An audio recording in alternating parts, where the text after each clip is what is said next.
सुनो, ये जो तुम किसी भी काम के होते ही, किसी भी छोटी सी खुशी के होते ही उससे किसी को बताने के लिए बेचैन हो जाते हो, ये आदत साधारण नहीं है।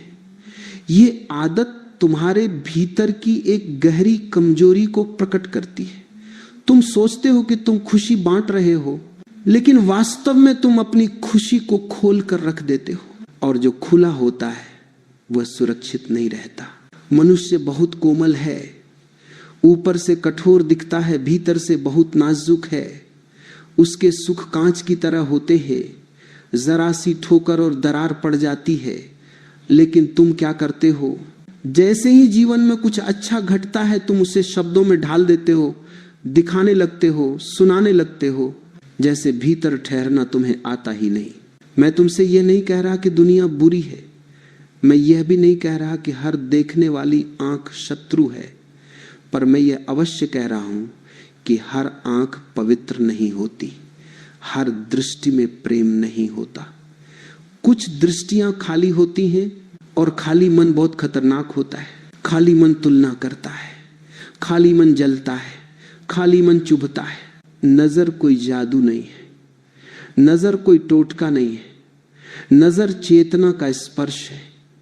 जब कोई व्यक्ति तुम्हें देखता है तो वह केवल तुम्हें नहीं देखता, वह अपने भीतर की स्थिति से तुम्हें छूता है।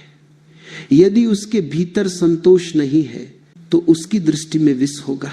यदि उसके भीतर अपूर्णता है तो उसकी दृष्टि में खरोंच होगी, और तुम अपनी खुशी को लेकर उस दृष्टि के सामने खड़े हो जाते हो। सोचो, जब तुम बीज बोते हो तो क्या तुम उसे सबको दिखाते हो?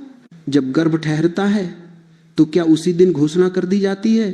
जो चीज कच्ची होती है उसे अंधेरे की जरूरत होती है, मौन की जरूरत होती है, प्रकाश में वह जल्दी सूख जाती है। लेकिन मनुष्य का मन बड़ा अजीब है, वह भीतर से डरा हुआ है। उसे लगता है कि अगर उसने नहीं बताया तो उसकी खुशी अधूरी रह जाएगी। जैसे खुशी को प्रमाण चाहिए, गवाह चाहिए, तालियों की जरूरत है। यह मांग कहां से आती है? यह मांग भीतर की रिक्तता से आती है। जिस दिन तुम भीतर से पूर्ण हो जाओगे उस दिन तुम चुप रहना जान जाओगे। नजर तब लगती है जब तुम खुले होते हो, नजर तब लगती है जब तुम अपने भीतर खड़े नहीं होते, नजर तब लगती है जब तुम बाहर की स्वीकृति पर निर्भर होते हो। क्योंकि जो व्यक्ति बाहर की स्वीकृति चाहता है वह बाहर की ही चोट भी स्वीकार करता है। ध्यान से समझो, तुम किसी को अपनी खुशी बताते हो